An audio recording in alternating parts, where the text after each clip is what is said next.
If you're struggling with keeping your project stamina, this is your problem.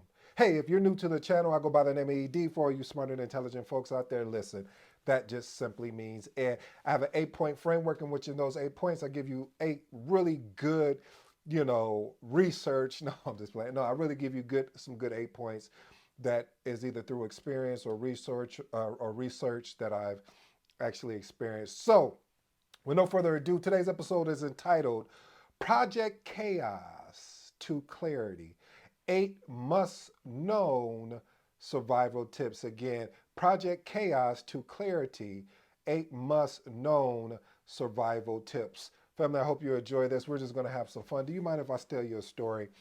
There was a book when I took this class or course, excuse me, and the book was called Start Ugly. The author is Chris, and his last name starts with a K, so I don't want to mispronounce it and look bad. But it's not about looking bad; it's really about how you say his last name. But anyway, I digress. Anyway, family, so as part of the class or the course, we had to read this book. And I love reading books, and I'm like, all right, man, I'm excited. Let me pick up the book. So I get the Audible, and then I also get the Kindle version of the book. And I'm sitting there. I get through page one, page two, and all of a sudden I'm not able to put this book down. And I'm like, oh my goodness, this is talking about me a little bit in here. And the concept of the book, really, family, just from a high level, again, I don't have a link. I'm just, this is one of those things where I'm just really telling you, family, go check this book out, especially if you struggle with these things I'm going to cover here today. The book was about the need to prioritize action and innovation over perfection. Again, it was really about prioritizing action and innovation over perfection. And the gist of that, and the reason why I'm sharing this here, because you're like, hey, Ed, what does this have to do with the 8 must know? Well, there has a lot to do with it, and I want to set the foundational work here. And the reason why it has a lot to do with it, family, is because of the fact that a lot of times, especially as project managers, especially just in general, especially if you have that perfect syndrome, which I am now, I officially can say I've been cured of. If you would like to take my class on that, here, dial 1-900. No, I'm just playing. No, seriously though, family, I'm cured from that because of the fact of that I realize I've seen more success instead of trying to perfect things versus trying to perfect it. And then all of a sudden you get to that perfection thing and you're still able to find things wrong with it. And in that book, it really talks about how you see a lot of people that get started yet can't complete because of the perfection syndrome. And I was so guilty of it. I would start a lot of things, or I would I would stop the project, be like, well, no, this is not perfect enough. We can't move forward. Instead of doing, and I don't know if it gave it in this book, but it just started making me think about previous examples when Microsoft first came out with their software, and there were a lot of bugs, and they still kept and they were fixing those bugs on the way. And that's why I love one of the frameworks, which is Scrum, as well as like Kanban and all those things. But the point I'm trying to make here for this video, family, is that I think because we've been conditioned during elementary all the way up to high school, even college, that failing is a bad thing. We don't want to start, as the book stated, start ugly, meaning starting ugly is like today. I got this thing under my chin. I know I don't know why we're going in all this today, family, but I'm just feeling good. Maybe because it's a day or two before Thanksgiving, but I'm just feeling amazing. And so I was like, well, I'll wait until I do a video and until to this thing, I'm sitting up there shaving. I'm trying to get ready for the video, and boom, cut myself. Now I had two options. Option one was, hey, I'll just not be consistent and I'll use this as an excuse to get out of doing a video. Or option two, hey, I'll start ugly. I mean, literally start ugly and just go ahead and move forward anyway. And so I sum all that up to put myself and make fun of myself, family, is that if we don't start ugly, meaning if we don't get started and prioritize actionable outputs, we're always going to be stuck in our projects because we're trying to make the perfect have the perfect project instead of being able to take advantage of going through different processes to correct the issues that we may have, which can eventually get us to a good state where we can hand the project over. So, with no further ado, I'll get into my 8. I know that was a long-winded thing, but family, I really want to share that just to set the foundation. So, point number 1, leadership. Listen, leadership is definitely pivotal when you are course correcting or really making sure that you are going from chaos to and almost to victory. Because a lot of times, if your project doesn't have chaos in it at a certain points within the project, then the project is way too good to be true. Something is about to come at to get you at the end, or people are not telling you the truth of what is actually going on in the project. And that's where good leadership comes in. No, excuse me, I'm sorry. That's where exceptional leadership comes in. And having exceptional leadership is really being the one to make the tough decisions and being able to come in and inspire your team and say, hey, how can I help? How can I assist? Now, I don't want to get caught up in doing all the work, but I want to get caught up in supporting you to collaborate. If there's 10 pieces here, let me take 3 or 4 off your piece, off your plate, and then while you're working on the 7, because that way we're collaborating together versus when I say, hey, let me see how, tell me how I can support you, and then you just hand me over all your work. It doesn't work that way, family. It works as we collaborate. That means coming together. Okay, I'm sorry, you can tell that something just happened to me. I'm on a tangent. Anyway, point number 2, learn and adapt. So many people would rather learn, but they won't adapt. So many people will adapt, but they refuse to learn.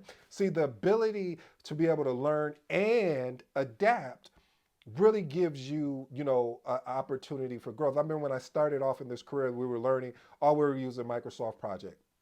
That was it, Microsoft Project.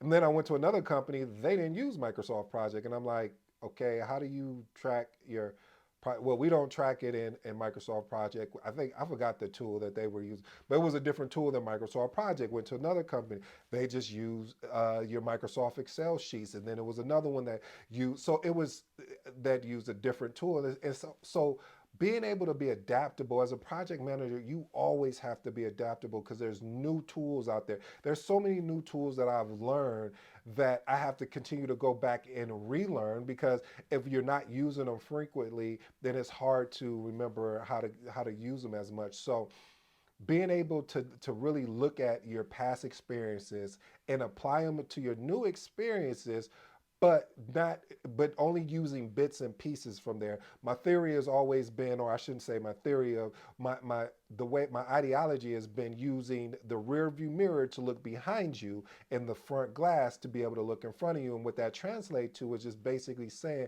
hey, I want to see some of the things I could have done better. Okay, got it. Some of the things that went left. Okay, got it. Now I look in the windshield mirror and say, these are the things that I'm going to do this time around so those things don't happen. Don't mean that they were bad, but there's a different way to attack the problem. Let's move on to point number 3. This is key. And I've shared this before, family. I started using this more and more. Time management. So I started putting my phone in do not disturb when I'm in meetings. And the reason why I started doing this is because you could get distracted from a notification. And as a project manager, you need to be locked in to what is going on. Who's taking up too much of the meeting, meaning that they're not giving the other stakeholders opportunity to talk. Who's not talking that should be talking. Maybe you need to ask some probing questions to get them out and make them feel comfortable to talk in front of people. So for me, when I'm in a meeting, my phone is in do not disturb. Now I have a couple people and they know who they are that are able to get through. Other than that, if you're not on that list, it's no disrespect, but respectfully, uh, I'm in a meeting and I don't want to have to say, hey, let me call you back, when all I can do is just call you back. Now, if it's an emergency, we can figure that all out. But what I'm saying, family, using that do not disturb, I'm feeling really good today, as you can tell. Also, another technique I use out was, and I wish I could figure out who it was. It was a CEO, and they were asking him about time management. And he said what he does, he said a lot of people use calendars, and which you should, they're great. He was like, but what I found effective, and I actually started using this as well, which is so effective, is using the alarms on your phone. Oh my God. I was like, this is crazy. Because when I started doing it, I was like, now I'm 5 to 10 minutes ahead of time as far as being on time to a meeting. Or if I've been in a meeting and I'm so caught up in the meeting, I don't, because sometimes you can lose track, like, oh, especially if you have back to back. So having those times already preset in my phone, like I look at my calendar, okay, I got a 1 o'clock, okay, I got a 2 o'clock, or and I got a 2:30 right after that. So being able to set alarms, using the alarm function, like you would, like if you were waking up or anything like that. Oh my, that is really effective, family. You should test it out. Leave a comment if you try it out. I'd be curious to see how effective it was for you. But time managed, being able to take back your time. Another book that I'm going to recommend is by Dan Kennedy called Renegade Millionaire, in which he really emphasizes the point of being taking using your time wisely and stop allowing people to really take over your time. Have you ever been doing something and all of a sudden a call came in? Most of the time it might be a telemarketer or something of that nature, and you're like, oh man, you just like, you're trying to figure it out, like, should I take the call? And because of the curiosity side of us, we'll pick up the phone call and be like, hey, do you have 5 minutes? And you're like, sure. Especially for me, I'm a guy, I love sales because I know what it's like working in that business. So anytime someone wants to sell me, I'm curious to see what the pitch is. uh, and so I'll listen, and the 5 minutes turns into 25 minutes because they're trying to stop all my rebuttals and all of this. But anyway, I digress.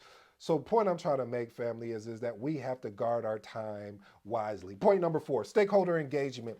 Being able to build a support network that focuses on engaging stakeholders at every stage. What did you just say? Watch your mouth. I meant every stage. The stage is initiating, planning, executing, monitoring, controlling, and closing. Each of these stages, we need to be focusing in and locked in to see what is going on. Are these aligned with our project goals? If they're not, why are we doing it, family? Talk to me about that. Let's move on to point number 5. Knowledge management, or I like to say organizational process assets, or OPAs that we say in our world, and being able to really document the lessons learned, not at the end, but through the whole project, that could allow someone else that may have a similar, and we all know projects are unique, but there may be something in similarity there that they could use and it may just be a stakeholder that's similar, that they can look at it and say, oh, okay, so you had that difficult, okay, I'll take what you said there and let me try it out and see if it'll work here. And maybe they put their own mix or remix on it, or however. So family, ensure through the whole project, when you're leading a project, make sure that you are practicing proper knowledge management by documenting your lessons learned through the entire project. Now, this is one of my favorites that's just been newly added as one of my favorites, because you already know communication and collaboration are normally the ones that I always talk about here. So point number 6 is governance and accountability. A lot of times you have people doing multiple roles or don't know what their role is in at all. So we have to draw a line in the sand, and I say we collectively as a project team, we have to say, hey, these are the things you're responsible for, and these are the things that you're accountable for. Now, I know you might say, well, what's the difference? Well, you may be accountable for the output, but somebody else may be responsible for the actual results that allow you to get the output. I hope that makes sense. That allows you to get the output. So all I'm saying here, family, is that we have to hold our stakeholders accountable, and they have to hold us accountable the same way, and make sure that we deliver and do what we said we are going to do. Point number 7, establish a robust communication channel. Listen, family, you already know communication is one of my favorite, so I won't beat this up because you know I got many videos talking about communication. Say what? I said communication, my guy. Anyway, effective communication is really a linchpin on clarity. Being able to effectively communicate means you are creating a sense of clarity between you and the receiver of the communication. If they can't understand it, we have to continue to work to figure out what's that channel. And it may be verbal, it may be written, it may be, I don't know, putting a pigeon in the air with a note. I don't know, I'm just playing. But no, seriously, fellas, we have to ensure that we do that effectively. All right, let's move on to the last and final point. Last and final point number 8 is strategic planning as your compass. Hey, listen, really just making sure that the strategic goals that we all agreed of when this project started, via the project charter or the business case, more or less the project charter, we would get access to the business case. But what I'm saying here, family, is just making sure we are guiding this project or leading this project effectively through the roadmap that we've identified collectively as a group and as a team. I hope this helps someone today. You know my motto, you know my slogan. Until next time, I'm out.